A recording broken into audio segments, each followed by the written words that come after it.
ठीक है, तो आज की क्लास को हम स्टार्ट करते हैं। आज का टॉपिक है हमारा relation between the union and the state. ठीक, अभी तक देखो हमने बहुत सारी चीज़ें पढ़ ली। हमने अपने यूनियन के इलेक्शन करा दिए, पार्लियामेंट बना दिया, प्रेसिडेंट बना दिए, वाइस प्रेसिडेंट बना दिए, है ना। और जितने भी इलेक्शंस कराने थे वो सब करा दिए। ठीक है, कैसे काम करता है वो सब हमने बता दिया। उसके बाद हम स्टेट में कैसे काम करते हैं वो सब हमने कर लिया। ठीक है, वो सब हमने कर लिया है।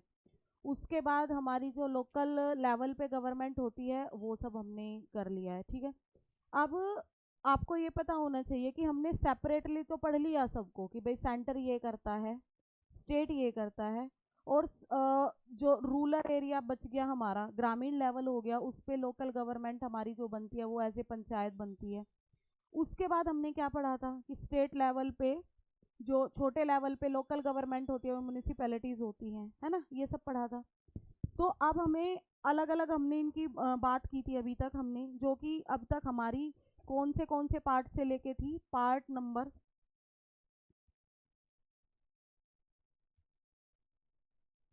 ठीक है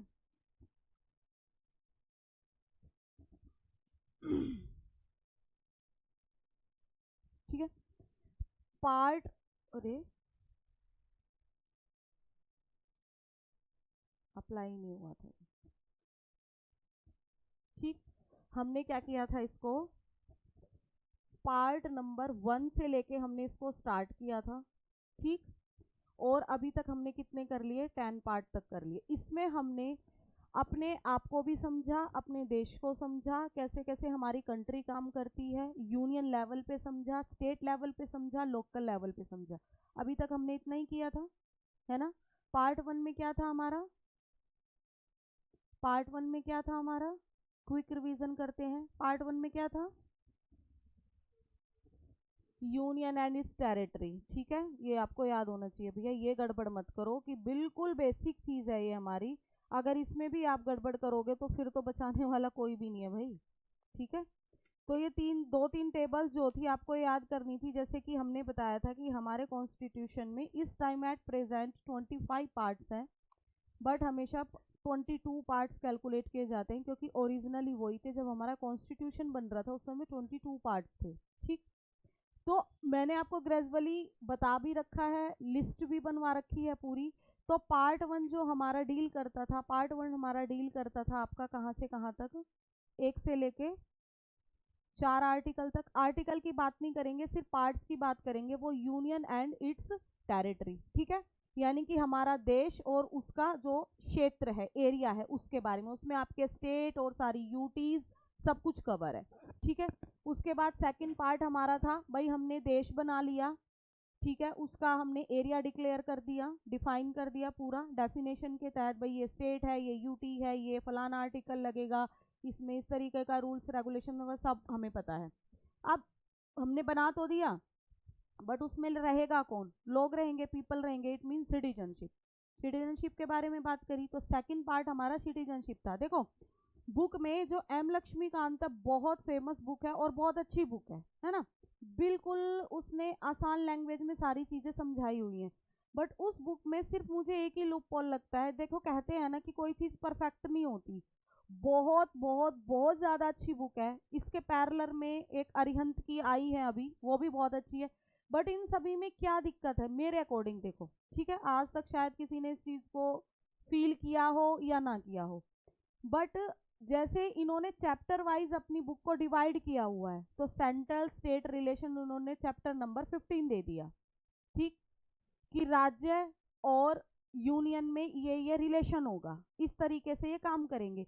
बट पहले बच्चों को ये पता होना चाहिए मेरे अकॉर्डिंग कि पहले हमारी यूनियन कैसे काम करेगी सेपरेट, हमारा स्टेट कैसे काम करेगा सेपरेट, लोकल लेवल पे हम कैसे काम करेंगे, और उसके बाद हम मिलके कैसे काम करेंगे।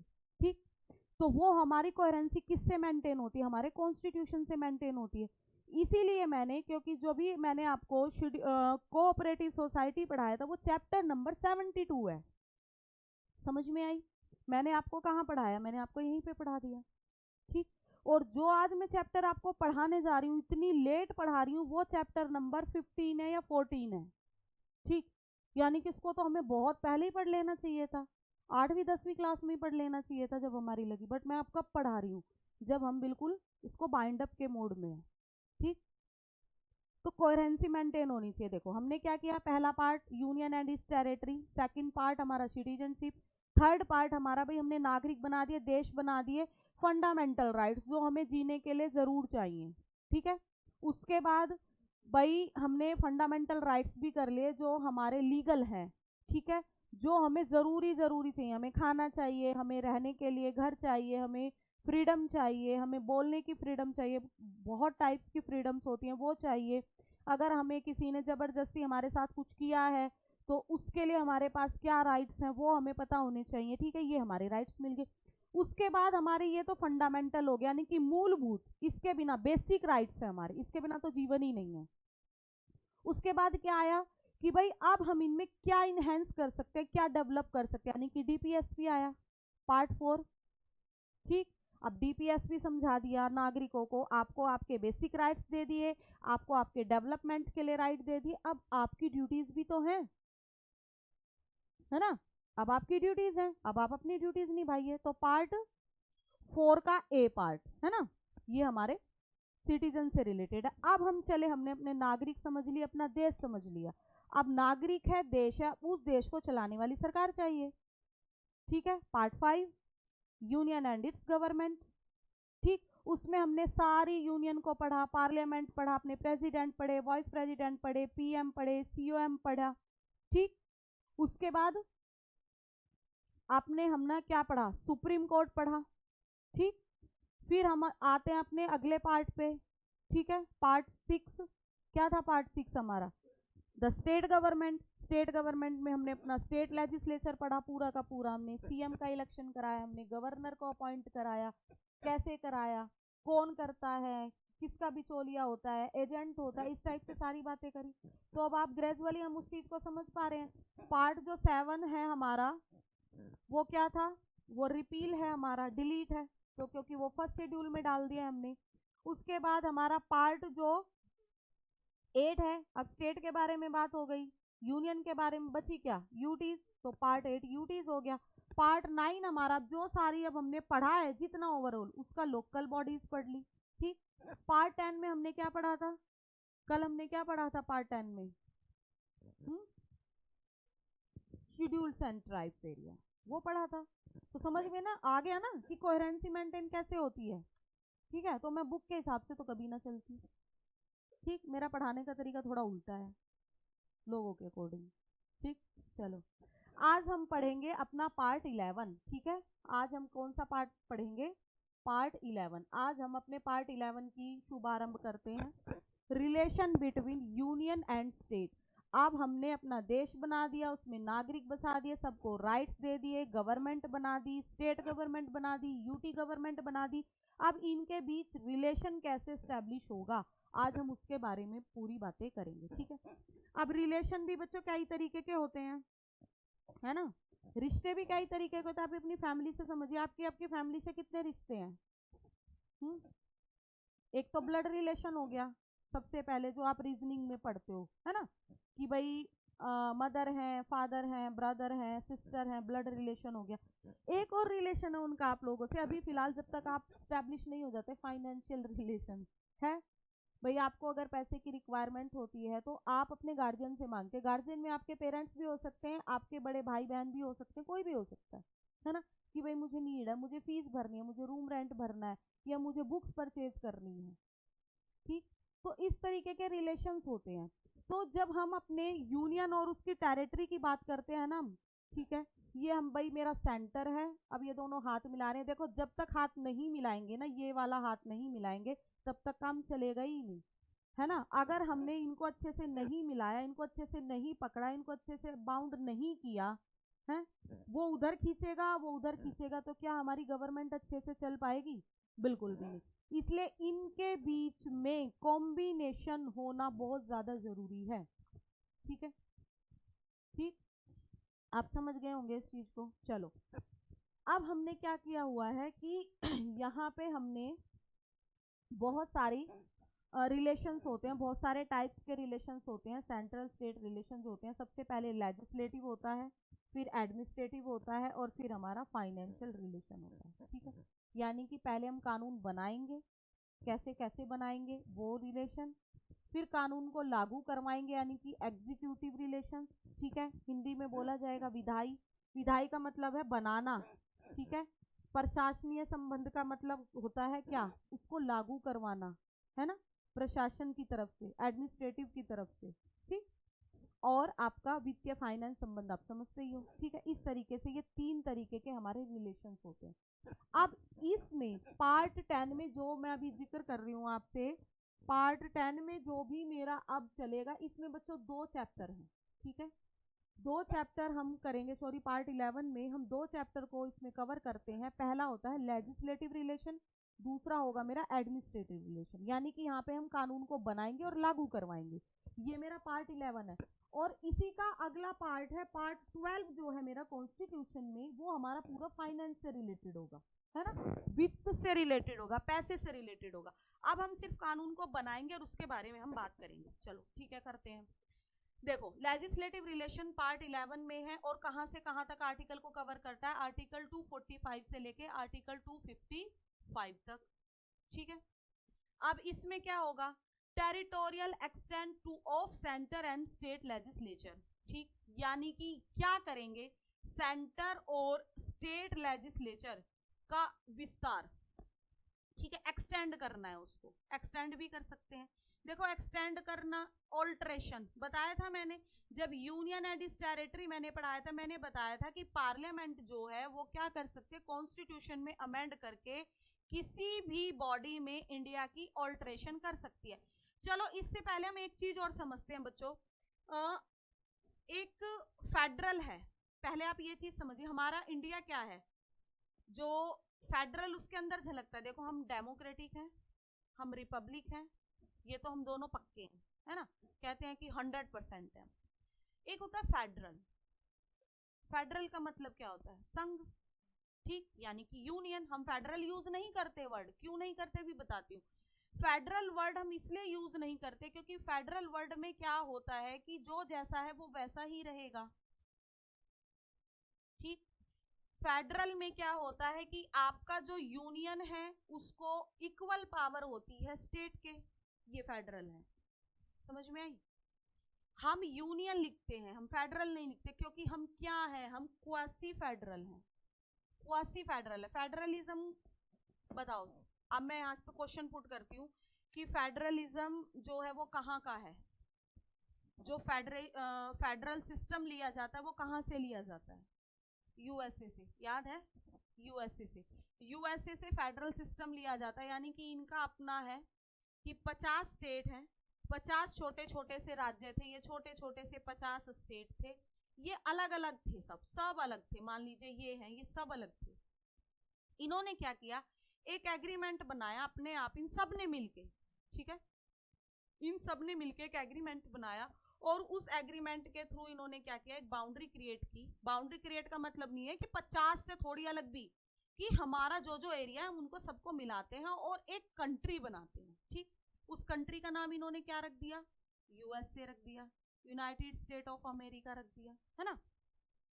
अब इस एग्रीमेंट के थ्रू पता क्या है कि ये 50 से ना तो 49 होंगे ना 51 होंगे, ये 50 हैं तो 50 ही रहेंगे।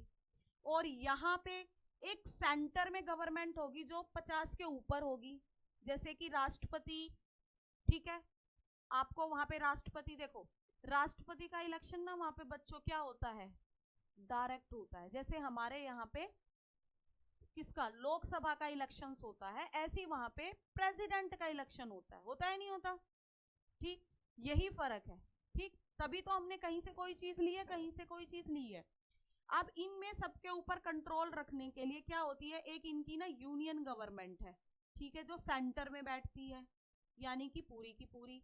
और स्टेट गवर्नमेंट है, यानी कि 50 स्टेट है तो 50 स्टेट की अलग अलग गवर्नमेंट होगी। ठीक, 50 स्टेट की अलग गवर्नमेंट होगी। इन दोनों को इक्वल पावर है, union is equal to state, यानी कि यूनियन अपने मामले में क्या करेगा, लॉ एंड जो भी बनाएगा, ठीक है, लॉ एंड ऑर्डर मेंटेन करेगा। और स्टेट अपने मामले में लॉ एंड ऑर्डर मेंटेन करेगा, उसे कोई मतलब नहीं है स्टेट से, ठीक है, स्टेट के मामले में इंटरफेरेंस नहीं करेगा, समझ गए, ये होता है प्योर फेडरलिज्म, ठीक। हम है क्वासी, है ना, क्वासी है हम तो। अब क्वासी समझिए, क्वासी क्या होता है, यानी कि अर्ध, आधा। क्वासी का मतलब क्या है कि भाई ये हमारी एक बाउंड्री थी, ठीक है, बाउंड्री थी, ये हमारा इंडिया है, ये बाउंड्री थी इसकी, ठीक है।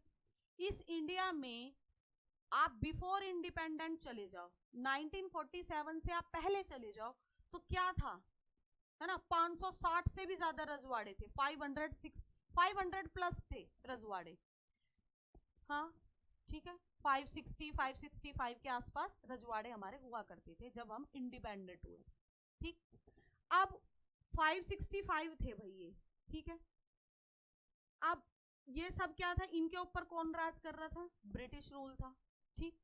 यहाँ पे तो ये सभी क्या हुए, अपनी मर्जी से आए, सहमति से आए।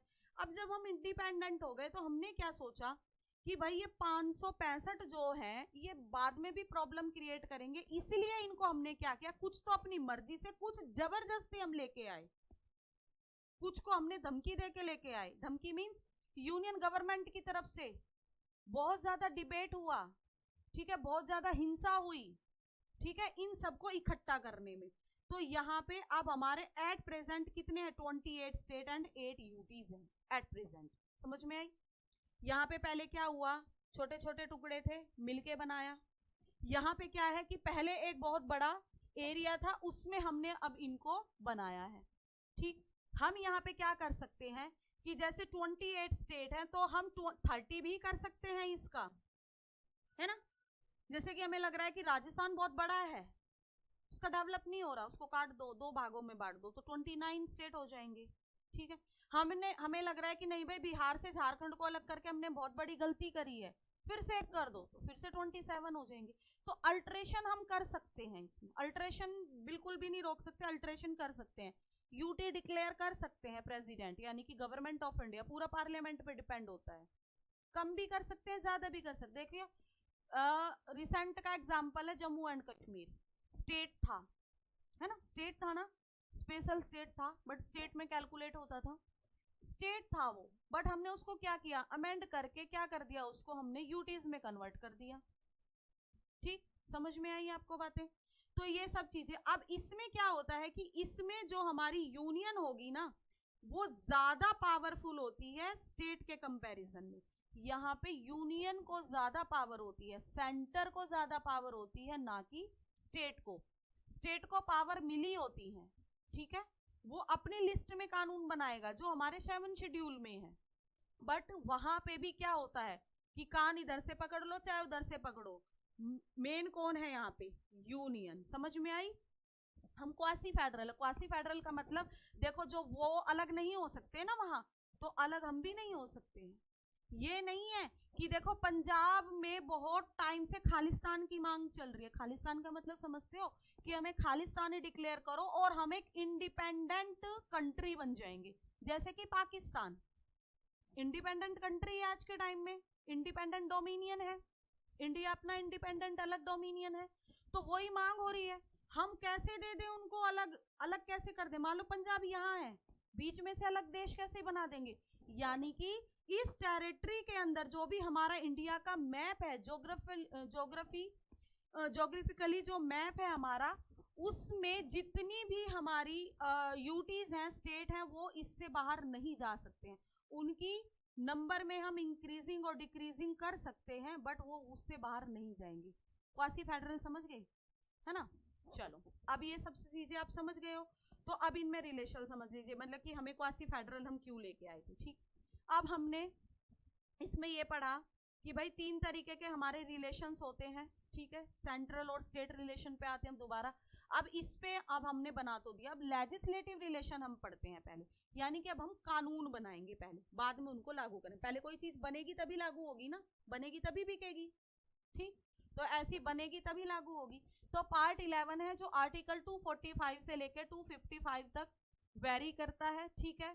इसमें हम क्या कर सकते हैं, सेंटर और स्टेट लेजिस्लेचर उनका विस्तार भी कर सकते हैं, स्टैंड भी कर सकते हैं, ठीक। उसके बाद इसमें क्या होता है, इसमें डिस्ट्रीब्यूशन करेंगे हम सब्जेक्ट्स का, ठीक है। अब डिस्ट्रीब्यूशन कैसे, अब लिस्ट वाले मैटर में पहुंच जाइए कि इतने मैटर्स हैं, इतने में स्टेट आगे है, उसमें मैं आगे ही बताऊंगी उस चीज को कि स्टेट के इतने मैटर हैं, तो स्टेट उसमें क्या करेगा, कानून बनाएगा। बट उसमें भी कुछ एक्सेप्शनल है कि राज्यसभा में, है ना, राज्यसभा की शक्ति समझाई थी कि उसकी अलग से क्या शक्ति होती है। चलो भाई आगे क्या है, parliamentary legislation in the state field, ठीक। यानी कि स्टेट के क्षेत्र में, राज्य के क्षेत्र में पार्लियामेंट का इन्वॉल्वेशन कितना है हमारा, कितने इन्वॉल्व है, ठीक है। और सेंट्रल है जो कंट्रोल करेगा ओवर स्टेट लेजिस्लेशन। तुम्हें पता है पहले कि भाई हमारे यहाँ पे जो सेंटर है वो स्ट्रॉन्ग होता है हमेशा। देखो जो पुलिस है ना, पुलिस है ना, ये कौन सी लिस्ट का मैटर है, पुलिस कौन सी लिस्ट का मैटर है, ये स्टेट लिस्ट का मैटर है। यानी कि यूपी में जो पुलिस होगी वो यूपी पुलिस होती है नहीं होती, हरियाणा में हरियाणा पुलिस होगी, राजस्थान में राजस्थान पुलिस होगी, गुजरात में गुजरात पुलिस होगी, महाराष्ट्र में महाराष्ट्र पुलिस होगी, है ना। और दिल्ली में तो दिल्ली पुलिस होनी चाहिए, बोलते भी दिल्ली पुलिस है, पर दिल्ली पुलिस जो है बच्चों वो दिल्ली के कंट्रोल में नहीं है, यूटीज है। क्योंकि दिल्ली क्या है, यूटीज है। दिल्ली पे तो बड़े डिबेट होते हैं, बड़े डिबेट क्यों होते, एक तो ये क्या हो गया, कैपिटल है, सारे ब्यूरोक्रेट्स यहाँ बैठते हैं, सारे पॉलिटिशियन यहाँ बैठते हैं, बाहर से कोई भी अगर डेलीगेशन आता है वो यहीं पे आता है, सारी डील, सारी ट्रीटी यहीं पे होती हैं, ठीक। और ये यूटी है, स्टेट नहीं है, सबसे बड़ी बात, केंद्र शासित प्रदेश है। अब केंद्र शासित प्रदेश का मतलब क्या होता है कि केंद्र के अधीन होके काम करेगा वो यूटी। और यहाँ पे क्या है, देखो मैंने बताया था कि पुडुचेरी और दिल्ली में ही केवल इलेक्शन कराए जाते हैं, बाकी में गवर्नमेंट ऑफ इंडिया का रूल चलता है। अब यहाँ पे इलेक्शन हमने किसकी तरह करा दिए, स्टेट की तरह से। तो बहुत बार बार मांग उठती है इस चीज की कि दिल्ली को जो है वो स्टेट बना दो आप, क्योंकि जब आप उसको स्टेट की तरह से डील कर रहे हो तो स्टेट बना दो। बट हम नहीं बनाएंगे, क्यों नहीं बनाएंगे कि अगर स्टेट बना दिया तो यूटी वाले जो भी सिनेरियो बनते हैं वो सब क्या हो जाएंगे, नल एंड वॉइड हो जाएंगे, ठीक। अब जो पुलिस है ना, दिल्ली पुलिस जो है वो क्या है, स्टेट लिस्ट का मैटर है। बट जो दिल्ली की पुलिस है वो सेंटर में काम करती है, समझ में, सेंटर के अधीन है, ठीक है, समझ में आ गई बात। तभी तो हमेशा जो आम आदमी पार्टी के जो लीडर हैं अरविंद केजरीवाल जी, वो बार बार इस चीज को बोलते हैं कि जो दिल्ली की पुलिस है उसको हमारे अंडर किया जाए, यानी कि स्टेट गवर्नमेंट के अंदर किया जाए, बट करेंगे ही नहीं, ठीक है। क्योंकि दिल्ली की जो पुलिस है वो किसके अंडर काम करती है, वो यूनियन गवर्नमेंट के अंदर काम करती है, ठीक है। तो पूरा ओवर स्टेट लेजिस्लेचर ये पूरा कंट्रोल करती है, ठीक। Territorial extend of central and state legislation, ठीक है, इनका विस्तार कैसे होगा, ठीक है। इसमें क्या कर सकते हैं हम, parliament can make law for whole territory of India including state and UT. Parliament ही बनाएगी, उसी के पास ये अधिकार है, स्टेट का इससे कोई भी मतलब नहीं है। को कितनी यूटीज बनानी है, कितने स्टेट बनाने हैं, कितने कम करने हैं, कितने ज्यादा करने हैं, वो आपका पार्लियामेंट ही करेगा। अच्छा अब आगे देखो, स्टेट लेजिस्लेचर, भाई एलईजी जो होगा वो उसकी फुल फॉर्म लेजिस्लेचर है, ठीक है। State legislature can make law for entire state, law only applicable with in state, ठीक। मैंने बताया था कि जब स्टेट में कोई भी लॉ बनता है स्टेट लिस्ट के अंदर, तो वो केवल उसी स्टेट में काम करेगा, दूसरे स्टेट के लिए उसका कोई भी मतलब नहीं है। जैसे मैंने कि हाई कोर्ट के बारे में बताया था कि एक हाई कोर्ट ने कोई डिसीजन दिया है तो, या कोई फैसला सुनाया, कोई ऑर्डर मेंटेन करने के लिए, मतलब लॉ एंड ऑर्डर क्या हो रहा है, बेकार हो रहा है पब्लिक में, और उन्होंने क्या किया है कि कोई पॉलिसी निकाली है, तो वो पॉलिसी केवल उसी राज्य के लिए काम करेगी, दूसरे राज्य के लिए वो बेकार है, ठीक। तो यहाँ पे भी ये बात कही गई है कि अगर स्टेट लेजिस्लेचर कोई भी लॉ को बनाता है, ठीक है, तो वो केवल उसी राज्य में काम करेगा और दूसरे राज्य में उसका कोई भी अस्तित्व नहीं होगा, ठीक। समझ में आ गई, अब समझ रहे हैं, पार्लियामेंट का बनाया हुआ रूल पूरे राज्यों में काम करेगा और राज्य का बनाया हुआ रूल केवल उसी पर्टिकुलर राज्य में काम करेगा, ठीक। आप खुद ही समझ सकते हैं कितनी कम पावर है स्टेट की। ओके अब इसमें क्या लिख दिया, parliament alone can make extra territorial legislation. Extra territorial legislation का मतलब क्या है कि देखो पार्लियामेंट ने कानून बनाया वो हमारे पे सभी पे लागू है। वोटिंग राइट 18 साल से आप हो जाओगे तब मिलेगा। तो यहाँ पे ऐसा है क्या कि किसी राज्य ने 21 साल किया हुआ है? लड़की की उम्र शादी के लिए 18 साल, लड़के की शादी के लिए 21 साल, है ना? तो क्या ऐसा कोई स्टेट है कि किसी ने 25 और 21 की है? यानी कि पार्लियामेंट जो रूल बनाएगा, जो उसकी लिस्ट वो पूरे में लागू होगा। अब यहाँ पे हम सभी मानते हैं कि पूरे स्टेट में वो पूरे ऑल ओवर इंडिया में लागू होगा। ऑल ओवर इंडिया से बाहर भी लागू होता है पार्लियामेंट का बनाया हुआ रूल, यानी कि हमारी जो टेरिटरी है उससे बाहर भी लागू होता है। जैसे कि मान लो मैं कहाँ रहती हूँ, मान लो मैं यहाँ रह रही हूँ, सिटीजन ऑफ इंडिया हूँ मैं, ठीक, मेरी यहाँ पे भी प्रॉपर्टी है, मेरे पास वोटिंग राइट्स है, सब कुछ मेरे पेपर यहीं के, बट मैंने क्या किया, मैं काम के लिए बाहर चली गई, मैं पढ़ाने के लिए मान लो अमेरिका चली गई, ठीक है ना, मैं अमेरिका चली जाती हूँ पढ़ाने के लिए, तो मुझे वहाँ पे अच्छा पैकेज मिला, मैं कुछ टाइम के लिए मैंने कहा भाई चलो बहुत सारा पैसा आ जाएगा, मैं चली जाती हूँ और घूम भी आऊंगी, मोनोपोली हो गया इंडिया में रहते रहते, चलो घूम भी आएंगे, पढ़ा भी आएंगे और पैसे भी कमा लेंगे, ठीक, अपॉर्चुनिटी मिली मुझे, मैं वहाँ चली गई, ठीक। अब मैंने वहाँ पे इतना पैसा कमाया कि मैंने क्या किया कि मैंने वहाँ पे भी कोई ज़मीन खरीद ली, ठीक है। ऐसा होता नहीं है, वैसे मैं बता दूं रूल्स एंड रेगुलेशन के तहत चलते हैं, मैं एक एग्जांपल दे रही हूँ, ठीक है। या मैंने क्या किया, अपने पैसे से कहीं और इंडिया के बाहर कोई भी चीज खरीदी है, चाहे मैंने गोल्ड खरीद लिया दुबई में जाके, ठीक, या मैंने कोई जमीन खरीद ली, या मैंने कोई अपना बिजनेस वहां पे स्टैब्लिश कर दिया, ठीक है। जैसे कि कैटरीना कैफ है, सिटीजन ऑफ इंडिया नहीं है,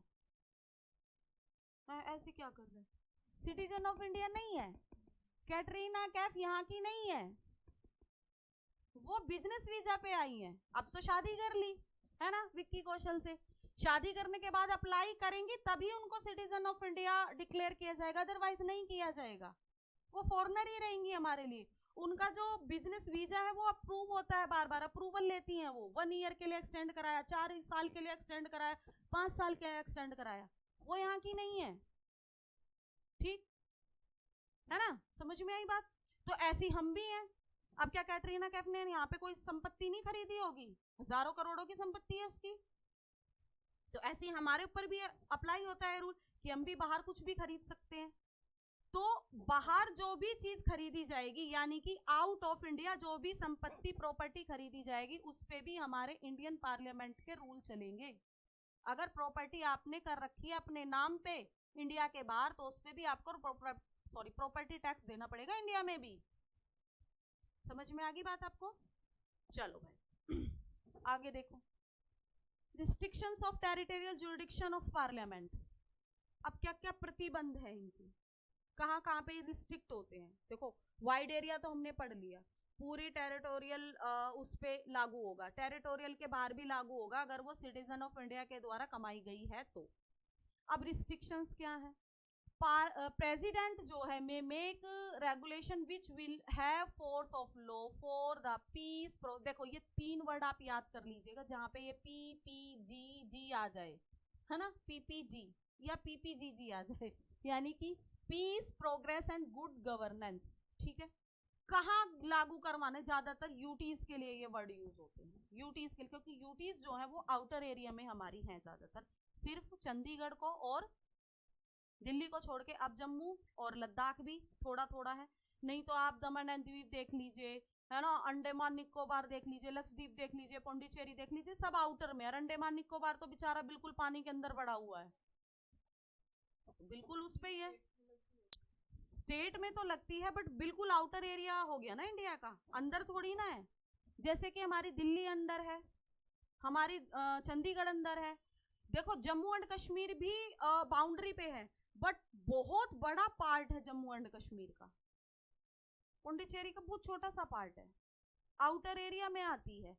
तो वहां पे जो डिस्टरबेंस के साथ जो चांसेस होते हैं वो ज्यादा हो सकते हैं, वाटरवे से कोई डिस्टरबेंस कर दे, या वहां पे क्या होता है कि देखो जहां पे भी हिलेरियस एरिया होगा, ठीक है, या जहां पे भी आइसलैंड आ जाता है, वहां पे जो डेवलपमेंट होता है वो बहुत स्लो होता है, जब भी सेवन सिस्टर को हमने स्पेशल प्रोविजन दे रखे हैं, है ना, वहां पे चीजें नहीं पहुंच पाती टाइम से, ठीक।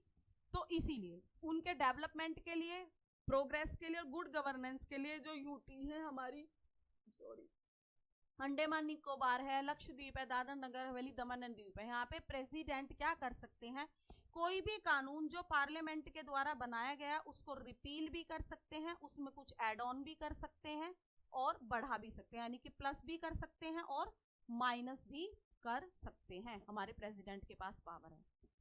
अब ये तो बियॉन्ड हो गया ना अलग जाके, ठीक है। अगर मान लो हमने कोई भी रूल्स रेगुलेशन बना रखे हैं और प्रेसिडेंट ने बोला, प्रेसिडेंट का मतलब क्या है यहाँ पे, मैंने कल भी बताया था, प्रेसिडेंट मीन्स गवर्नमेंट। गवर्नमेंट को लग रहा है कि नहीं यहाँ पे एजुकेशन लेवल अभी भी बहुत कम है, तो जो भी हमने एक्ट एजुकेशन का बना रखा है उसमें कुछ प्रोविजन और ऐड करिए और वहां पे उस चीज को लागू कराइए, क्योंकि ऑल ओवर इंडिया में तो हमें जरूरत नहीं है, एक पर्टिकुलर स्पेस में उसकी जरूरत है, तो हम क्या करेंगे, उसमें क्या करेंगे, अमेंड करके उस चीज को वहां पे लागू कर देंगे। तो वो पूरा का पूरा कौन कर सकते हैं, प्रेसिडेंट कर सकते हैं, ठीक है। उसके बाद आगे क्या है हमारा, गवर्नमेंट,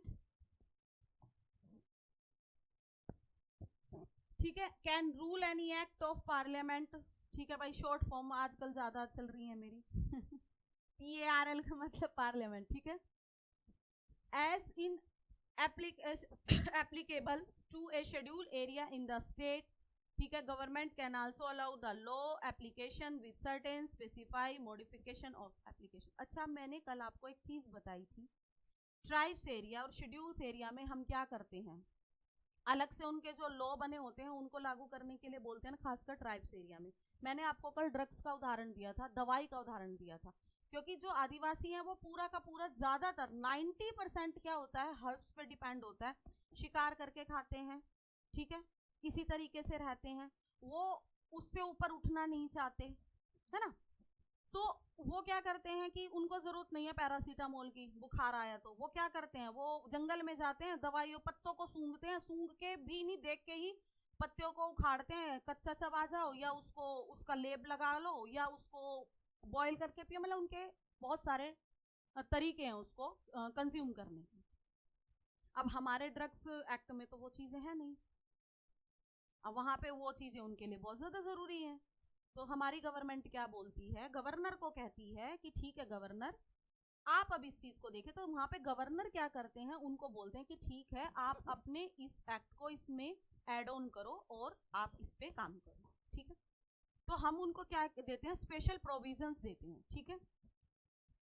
यानी कि अगर मान लो कोई एरिया ऐसा है या कोई चीज ऐसी है कि उनको ड्रग्स चाहिए ही नहीं, वो बहुत ज्यादा रिस्ट्रिक्ट है कि हमें ड्रग्स नहीं चाहिए, तो तुम भैया दवाई तो छोड़ ही दो, ये तो हेल्थ का मामला हो गया, ठीक है। मान लीजिए एजुकेशन की बात है, वो चाहते हैं कि हमें इंग्लिश एजुकेशन प्रोवाइड ही ना कराई जाए, हमें इंग्लिश नहीं पढ़नी है ना, वो पूरा का पूरा एरिया चाहता है और उन्होंने कभी से इंग्लिश नहीं पढ़ी। हमारी एजुकेशन में तो इंग्लिश कंपलसरी है, बट वो कहते हैं कि हमें नहीं पढ़नी है, तो हम क्या कर सकते हैं, उसको हटा भी सकते हैं वहां से कि चलो मत पढ़ो।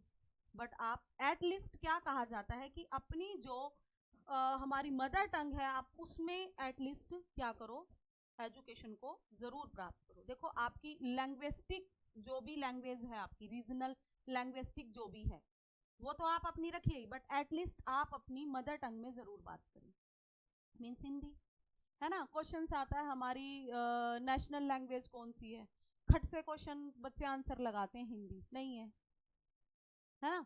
क्वेश्चन पूछा जाता है, बहुत क्वेश्चन पूछा जाता है, हमारा नेशनल गेम कौन सा है, बताओ कौन सा है, बस नहीं है इसमें, अब कोई भी नहीं है। समझ में आ गई ना बातें, ये चीजें आपको ध्यान रखनी है। बट हम क्या करते हैं, हमने अभी तक वही चीजें पढ़ी हैं, रिपीट हो रही हैं, तो हॉकी नेशनल गेम हो गया और नेशनल लैंग्वेज हिंदी होगी, नहीं है।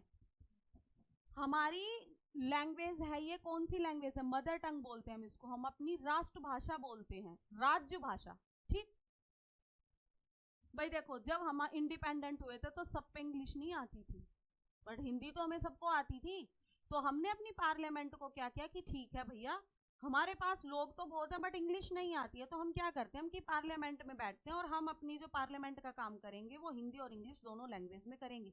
प्रायोरिटी हिंदी, सबसे ज्यादा हिंदी में काम होता है हमारे पार्लियामेंट में, उसको फिर इंग्लिश में ट्रांसलेट किया जाता है, ठीक है, लैंग्वेज जब हम आगे पढ़ेंगे, वो अभी मैं आपको सारी चीजें बता चुकी हूँ, वो बस स्लाइड पढ़ेंगे खटखट वो सारी चीजें हमारी होंगी। जैसे कि इमरजेंसी प्रोविजन हम ऑलरेडी कर चुके हैं, पता है हमें क्या होता है, ठीक है। तो आगे सारी वही चीजें आनी है। तो अब आप समझ चुके हो इस चीज को कि हमारे जो भी शेड्यूल्स एरिया है उसमें हम क्या कर सकते हैं, पार्लियामेंट का बनाया हुआ कोई भी लॉ हम उसमें प्लस भी कर सकते हैं और हम उसमें माइनस भी कर सकते हैं, ठीक है, समझ में आ गया। अब देखो यहाँ पे, government of Assam can rule any act of parliament as partially और wholly in application applicable to a tribes area in Assam. मैंने बताया था कि 4 एरिया हैं कल, कौन कौन से थे, असम, मिजोरम, मेघालय और त्रिपुरा। तो असम की गवर्नमेंट कहती है कि जो भी पार्लियामेंट के रूल्स रेगुलेशन जो लागू हो रहे हैं ना, वो हम या तो पार्शियली करेंगे या होली करेंगे, पूरी की पूरे भी कर सकते हैं या पार्शियली भी कर सकते हैं, ठीक है। तो उन्होंने बोला ठीक है भाई तुम करो, क्योंकि तुम तो ट्राइब्स हो, ट्राइब्स एरिया वहां पे बहुत ज्यादा है, बताया था ना कल, ये सारी चीजें कल पढ़ी थी हमने, ठीक। तो उन्होंने बोला कि ठीक है, अब उसी तर्ज पे, पहले ये असम ने बोला था, अब हमने क्या कर दिया, उन चारों पे कर दिया जो हमारे ट्राइब्स एरिया में आते हैं, यानी कि शेड्यूल नंबर 6 में आते हैं, कौन से, असम, मेघालय, मिजोरम और त्रिपुरा। यानी कि पार्लियामेंट द्वारा बनाया गया कोई भी रूल्स रेगुलेशंस यहाँ पे या तो ये पार्शियली उसको अप्लाई कर सकते हैं, पूरी तरीके से अप्लाई कर सकते हैं, यानी कि ऐसा नहीं है कि डिनाई तो कर नहीं सकते हैं, ठीक है, बट पार्शियली ले सकते हैं उस चीजों को, समझ में आई। मैंने ड्रग्स वाला एग्जांपल आपको बताई है, तो पार्शियली वो ले लेंगे, ठीक है जी, हाँ पैरासीटामोल जो कि नॉर्मल ड्रग्स होती हैं, है ना, सभी के घर में मिलेंगी। आज मैं कह रही हूँ एक्सेप्शनल भी नहीं मिलेगा, कोई भी घर ऐसा नहीं मिलेगा जिसमें दवाई ना मिले, एक्सेप्शनल भी नहीं है। सोचो कितनी तरक्की की है हमने। पैसा एक्सेप्शनल है कि घर में पैसा नहीं मिल सकता लोगों की, जिस घर में पैसा नहीं होगा ना उस घर में भी दवाई मिल जाएगी आपको, ऐसे तरक्की कर रहे हैं हम। इट मीन्स डिजीज जो है ना वो बहुत ज्यादा इंक्रीज हुई है, देख रहे हैं, कैंसर, हल्का सा पेट में दर्द हुआ कैंसर निकल गया, गले में दर्द हुआ कैंसर निकल गया, और ये नहीं कि फर्स्ट स्टेज का निकले, 3rd stage 4th stage cancer निकल रहा है। मेरे ताया हैं, मेरे ताऊ जी हैं, उन्होंने शादी नहीं कराई, वो हमारे ही साथ रहे हैं हमेशा से, उनको थ्रोट में इन्फेक्शन हुआ, थोड़ा सटकने में दिक्कत हो रही थी। अब इतना नेगेटिव बंदा कौन सोचता है, तो हम भाई ENT स्पेशलिस्ट जो डॉक्टर उनको दिखाया, गले कान नाक वाले, उन्होंने दवाई दी, आराम नहीं पड़ा, फिर भाई शक हुआ डॉक्टर्स को, उन्होंने टेस्ट लिख के रेफर किया, टेस्ट कराए तो गले का कैंसर, वो भी 3rd स्टेज, 80+ है उनकी एज, वेट भी कम है, कीमो नहीं करा सकते, तो रेडिएशन से उनका ट्रीटमेंट हो रहा है। अब रेडिएशन से ट्रीटमेंट कराने के बाद क्या होता है कि रेडिएशन भी तो बॉडी पे इफेक्ट डाल रहा है बैड, उनका वेट जो है वो 40 kg पे आ गया है, 50 से था, और जिस टाइम पे रेडिएशन का ट्रीटमेंट होता है ना 3 से 4 दिन वो पानी तक नहीं पी पाते हैं, जैसे वो खत्म होता है फिर वो थोड़ा थोड़ा सा खा पा रहे हैं। तो आप समझ रहे हैं, जिस बंदे ने कभी बुखार की गोली नहीं खाई उनको कैंसर, कोई व्यसन नहीं उनको कैंसर डिजीज, ठीक है। तो भैया दवाई तो एक्सेप्शनल भी ना है आज की किसी के घर में ना मिले, सबके घर में, और बंडल भर भर मिलती है। आज जब हम बजट बनाते हैं ना अपने घर का, रेंट देना है, बिजली का बिल देना, हाँ, फिर नीचे सबसे राशन लेना, फिर उसके बाद चौथी जो जरूरत होती है ना दवाई, दवाई के लिए चाहिए 1000 रुपये है, होता है ना ऐसे, ये हो रहा है, ठीक। चलो अब हमने क्या कर दिया, पढ़ लिया ये सब चीजें। अब हम पढ़ेंगे डिस्ट्रीब्यूशन ऑफ लेजिस्लेटिव सब्जेक्ट, आगे वही चीजें जो हमारी 7th शेड्यूल में है। 3 लिस्ट है हमारी, ठीक है, state list, sorry union list, state list, concurrent list. कहाँ से ली गई है कॉन्करेंट लिस्ट, हमने कहाँ से उठाई है, ऑस्ट्रेलिया से, ठीक है। आज के टाइम में हमारी यूनियन लिस्ट में 100 सब्जेक्ट हैं, तो पहले कितने थे, ओरिजिनली कितने थे, 97, ठीक है। देखो मैं यहाँ पे लिख रही हूँ 97 पहले थे, अब हैं 100। अब देखो आप यहाँ से ही पता लगा लोगे कि कौन पावरफुल है। स्टेट में हमारे इस समय 61 मैटर्स हैं एट प्रेजेंट, पहले कितने थे, 66, ये पहले हैं, ये अब के हैं, ठीक है। ये यूनियन लिस्ट है, ये आपकी स्टेट लिस्ट है, ठीक है। आगे आगे कॉन्करेंट लिस्ट, कॉन्करेंट लिस्ट में एट प्रेजेंट हमारे 52 मैटर्स हैं, एट प्रेजेंट 52 हैं, पहले कितने थे 47 थे, ठीक है, आज के टाइम में 52 हैं, ठीक। आप देखो यहां से आपको पता लग जाएगा कि किसकी पावर इनहेंस हुई है, किसकी पावर डिक्रीजिंग मोड में गई है। यूनियन लिस्ट में यानी कि ये 100 सब्जेक्ट ऐसे हैं, 100 मैटर्स ऐसे हैं, इसमें बहुत सारे मैटर्स आ जाते हैं, ठीक है, एजुकेशन है, बैंकिंग सेक्टर है, बहुत सारे, देखो यहाँ पे कुछ लिखा भी होगा, फॉरेन अफेयर्स है, ठीक है, ठीक, और बैंकिंग है, कोई डिफेंस से रिलेटेड मैटर है, वो सब हमारा यूनियन देखता है, डिफेंस से स्टेट को कोई भी मतलब नहीं है। बताया था ना मैंने, छावनी मेरठ छावनी वगैरह बताया था ना, तो वहां पे बताओ स्टेट लेजिस्लेचर म्युनिसिपैलिटी बनती है नहीं बनती है ना। चलो तो देखो पहले ये 97 थे, 3 बढ़ा दिए, अपने मैटर 3 ज्यादा कर दिए। स्टेट में पहले 66 हुआ करते थे, 66 हुआ करते थे, अब 61 कर दिया, यानी कि 5 कम कर दिए, 5 मैटर कम कर दिए सरकार के।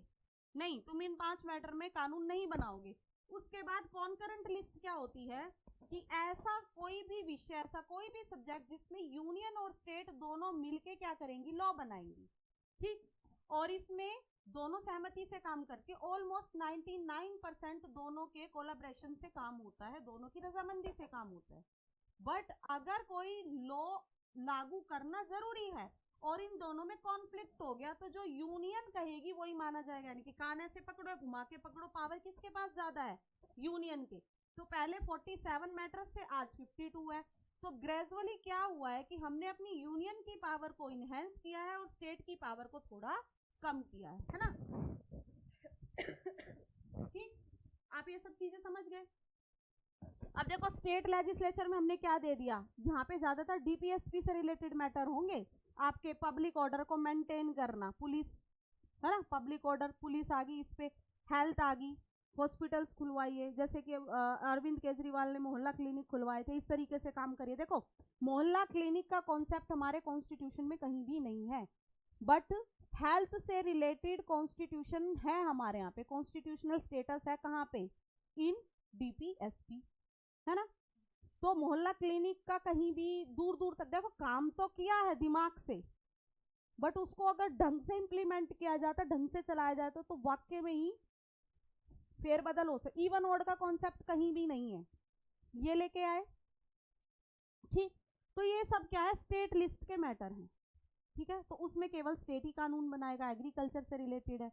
कॉन्करेंट लिस्ट में मैंने आपको बता ही दिया कि भैया जैसे मान लीजिए क्या क्रिमिनल लॉ आ गया, आपराधिक मामला आ गया कोई, है ना, तो उसमें दोनों मिलके बात कर लेंगे, अगर दोनों से मिलके कोई भी बात नहीं हो रही है तो जो सेंटर बोलेगा वही माना जाएगा, ठीक है। जैसे कि नेताओं से रिलेटेड कोई भी केस आ जाता है तो पहले दोनों सेंटर और स्टेट बैठ के बात करते हैं, और अगर उससे भी काम नहीं चलता तो जो सेंटर बोलेगा कि नहीं इसको बर्खास्त करो तो करो, और नहीं करो तो ठीक है केस चलेगा, ठीक है। सिविल लॉ हो गया या इलेक्ट्रिसिटी हो गया, बहुत सारे मैटर्स ऐसे, कितने 52 मैटर्स, समझ में आ गई। ये इन दोनों को बांध के रखते हैं आपस में, ठीक है, बाउंडिंग कराते हैं, ठीक है। Residuary power are vested in the parliament, Canada mode, ठीक।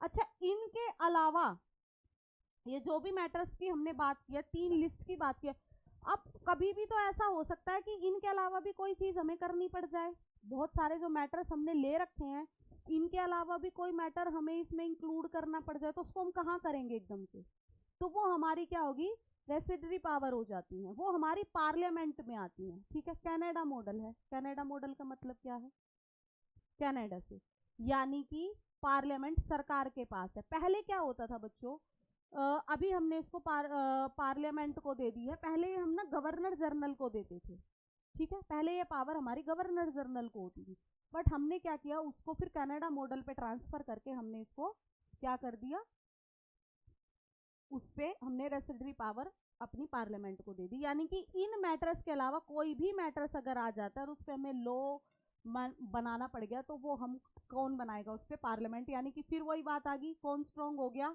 यूनियन, यूनियन ही तो बना रहा है, ठीक है। Borrowed from government of India act 1935, यानी कि 1935 एक्ट में हमने इस चीज का जिक्र पहले ही कर दिया था, ठीक है, यानी कि हमने अपने आप से उधार ले रखा है इसको, ठीक है। अब आगे क्या होता है, कि इसमें क्या होगा कि जो यूनियन लिस्ट है वो state list on concurrent list के ऊपर है, ठीक है। उसमें क्या कर रही है वो यूनियन लिस्ट जो है वो state list on concurrent list के ऊपर काम कर रही है, ठीक है ना। और concurrent list over state list है, ठीक। समझ चुके हो इस चीज को, मैं आपको डिटेल में समझा ही चुकी हूँ। Union law always privilege over A state law made on the same concurrent subject except when the state law was originally. देखो यही चीज दी गई है कि अगर क्या होता है कि हम कॉन्करेंट लिस्ट में कोई भी मैटर बनाते हैं और वो मैटर स्टेट से रिलेटेड है, ठीक है, तो उसमें क्या होता है कि अगर गवर्नर ने वो ऑर्डर जो है वो बिल जो है वो राष्ट्रपति के पास भेज दिया है, ठीक है, राष्ट्रपति के कंसल्ट के लिए भेज दिया है भैया, PREZ, ठीक है, फुल फॉर्म है इसकी प्रेसिडेंट, ठीक है। अगर उन्होंने अपने पास क्या कर रखा है रिजर्व रखा हुआ है तो जो राष्ट्रपति बोलेंगे वो ही वहां पे लागू होगा, इट मींस यूनियन। समझ में आ गई बात आपको। चलो अब parliamentary legislation in the state field, अभी तक हमने क्या पढ़ा यूनियन से और स्टेट में। अब देखो हम क्या कर सकते हैं कि पार्लियामेंट यूनियन लिस्ट में तो कानून बनाएगी पर पार्लियामेंट क्या कर सकती है स्टेट लिस्ट में भी कानून बना सकती है। जो अभी मैटर्स की बात करी 61 मैटर्स जो हैं उनमें भी कानून बना सकती है। किस कंडीशन में बनाएगी, देखो parliament can make law on any subject. अब देखो सर्टेन केसेस, पहला है when Rajya Sabha pass A resolution, Rajya Sabha कोई भी विषय को पास करती है। जब हमने लोकसभा और राज्यसभा पढ़ा था तो हमने बताया था कि एक ही शक्ति बता दो जो लोकसभा को प्रायोरिटी फील कराती है कि लोकसभा बड़ी है, और एक ऐसी क्वालिफिकेशन बता दो राज्यसभा की कि राज्यसभा बड़ी है। तो हम कहते थे कि फाइनेंस बिल, मनी बिल केवल लोकसभा में आएगा, राज्यसभा से कोई मतलब नहीं, केवल 14 दिन के लिए रख सकता है, यही बात थी। और राज्यसभा के बारे में क्या कहा था कि राज्यसभा अगर पब्लिक इंटरेस्ट का मैटर हो, ठीक है, public interest law and order से रिलेटेड कोई भी मैटर हो तो वो सीधा स्टेट लिस्ट में कानून बना सकती है। ये राज्यसभा की सुपीरियरिटी है, ठीक।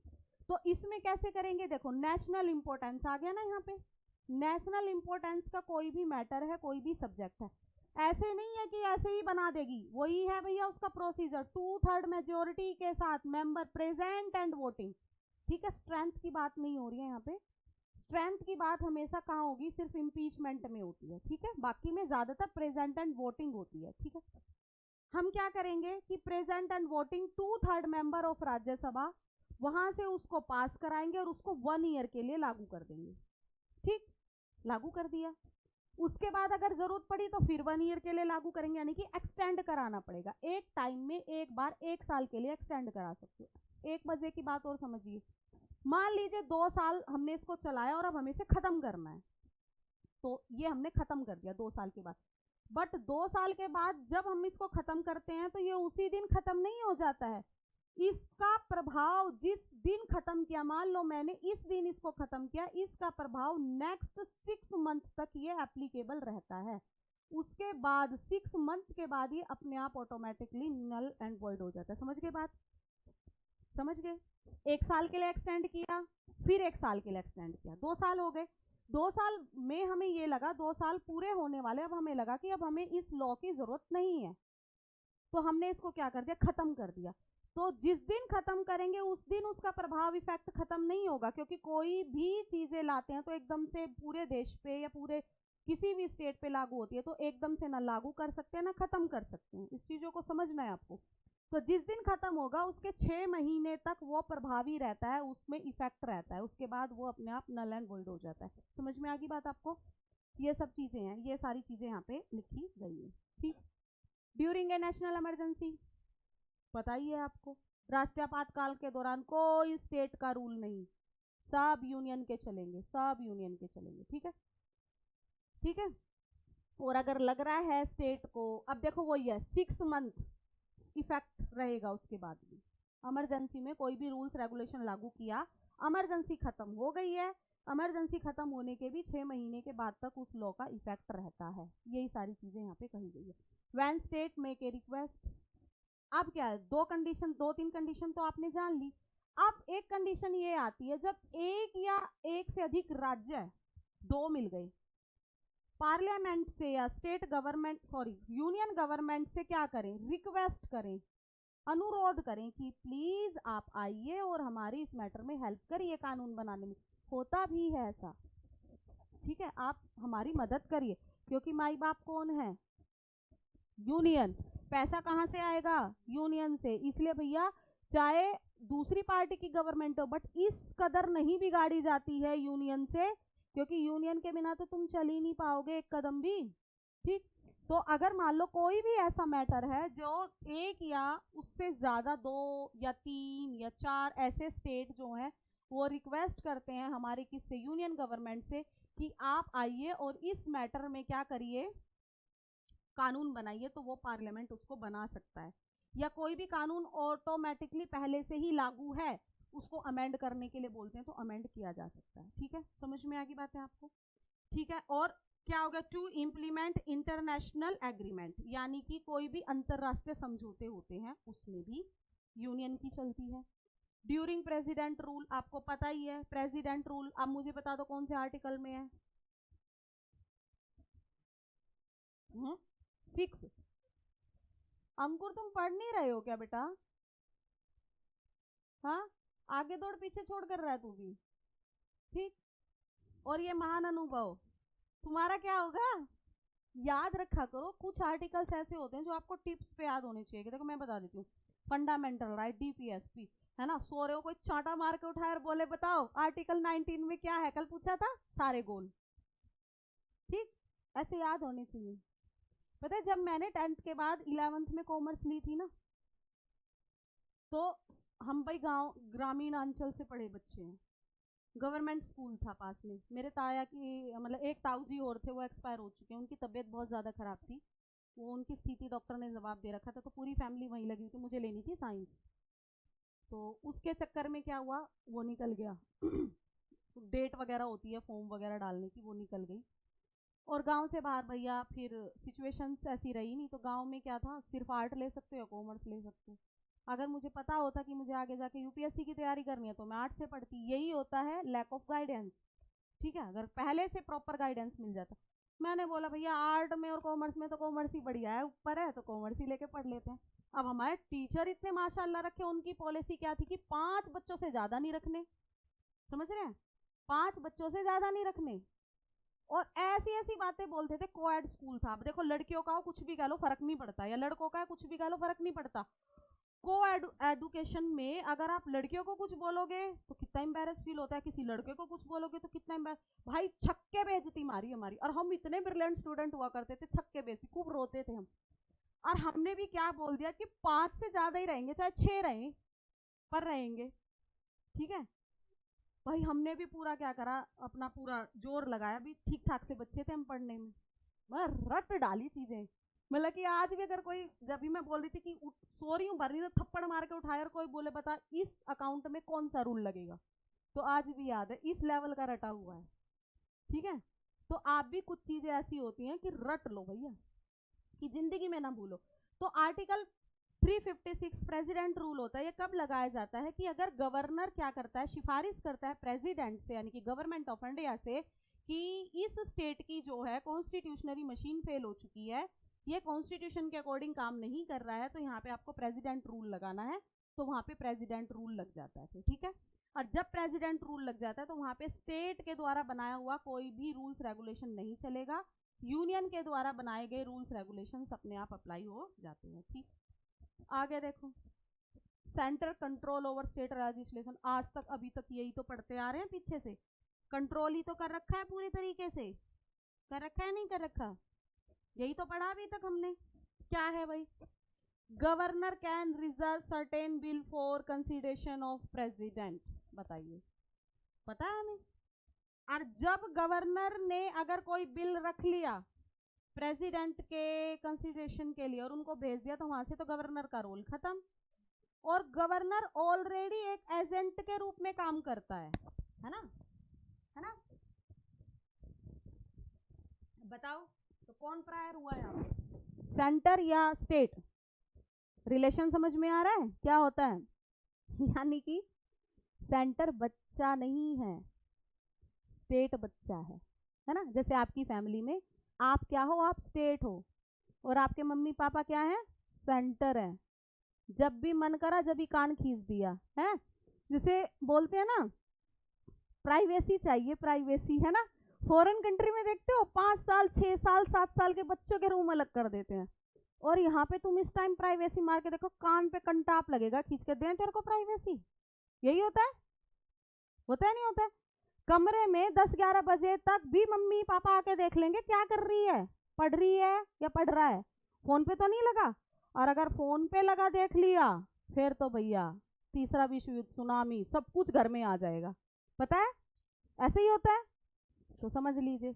वही यही ये यूनियन का भी वही रोल है भैया, कि स्टेट अगर जरा भी उसकी मर्जी के खिलाफ गया, या इधर हुआ या उधर हुआ, तुरंत कान खींच लेता है। क्यों किया, किस लिए किया, किससे पूछ के किया। समझ में आई बात?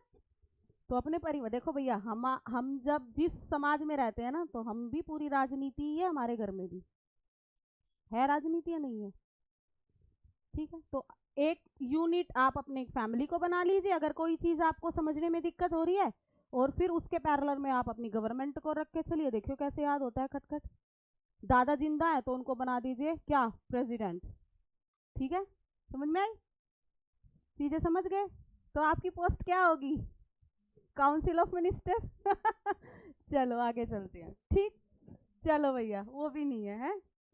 चलो भाई, बिल ऑन सर्टेन मैटर। देखो कुछ मैटर्स पे जो बिल होते हैं उसमें स्टेट को पहले प्रेसिडेंट की परमिशन की जरूरत पड़ती है, उसके बिना वो स्टेट लेजिस्लेचर में वो बिल ला ही नहीं सकते।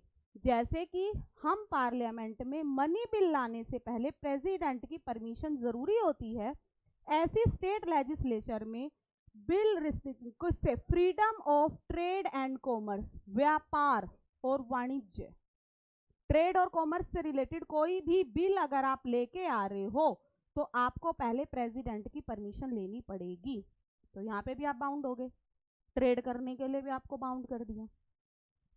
ड्यूरिंग फाइनेंशियल इमरजेंसी, अगर स्टेट को कोई भी काम करना होता है फाइनेंशियल इमरजेंसी में, पहली बात तो सब कुछ यूनियन के हाथ में होता है, बट फिर भी अगर कोई कुछ भी ऐसे बिल हैं या कुछ भी ऐसा काम है कि जो स्टेट को पूरा करना ही करना है, तो वो क्या करेंगे, वो कंसीडर करेंगे, किससे करेंगे, गवर्नमेंट ऑफ इंडिया से कंसीडर करेंगे, यानी कि राष्ट्रपति से कंसीडर करेंगे। उसके बिना वो एक पैसा खर्च नहीं कर सकते। देखो जब यूनियन गवर्नमेंट स्टेट गवर्नमेंट को फंड रिलीज कर देती है तो पूछती तो है वो, बट वो एक एक पैसे का हिसाब नहीं लेती है। अगर फाइनेंशियल इमरजेंसी हुए तो एक पैसे का हिसाब भी देना पड़ेगा। एक पैसा, रुपया तो छोड़ो, एक पैसा भी आप बिना प्रेसिडेंट की परमिशन के खर्च नहीं कर सकते हो। समझ में आई? आगे अब आप समझ गए। और ये क्यों किया गया है, ये इसलिए किया गया है क्योंकि इंटीग्रिटी और यूनिटी हमारे इंडिया में बनी रहे इमरजेंसी के दौरान।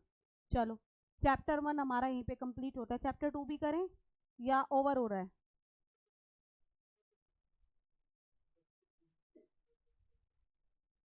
तो कर लें, नहीं करें? चलो ठीक है, तो आज की क्लास को मैं यहीं पे खत्म करती हूँ। और सुनिए, छुट्टी है तो मंडे को आपका टेस्ट होगा, पहले ही बोल दे रहे हैं, मंडे को टेस्ट होगा, आपको घबराने की कतई जरूरत नहीं है। ठीक है, कभी आप छुट्टी मार जाओ, छुट्टी मारोगे पता है। ठीक है, चलो कोई बात नहीं। देखिए आओगे तो एटलीस्ट 4-5 क्वेश्चन तो इस टॉपिक से बनेंगे ना, तो आपको पता लगेगा कि आपको वो चीज समझ में आई है नहीं आई है। तो कोई भी बच्चा ना डिनाई नहीं करेगा, चाहे 0 मार्क्स आए। चलो ये हमारा प्रॉमिस है कि हम आपको डांटेंगे नहीं, सर भी नहीं डांटेंगे, गारंटी मैं लेती हूँ, बट आपको आना है। ठीक है, टेस्ट देने जरूर आना है, सर भी नहीं डांटेंगे, मैं गारंटी लेती हूँ। ठीक है, चलो आज की क्लास को हम यहीं पे खत्म करते हैं, मिलते हैं अगली क्लास में। Till then bye bye.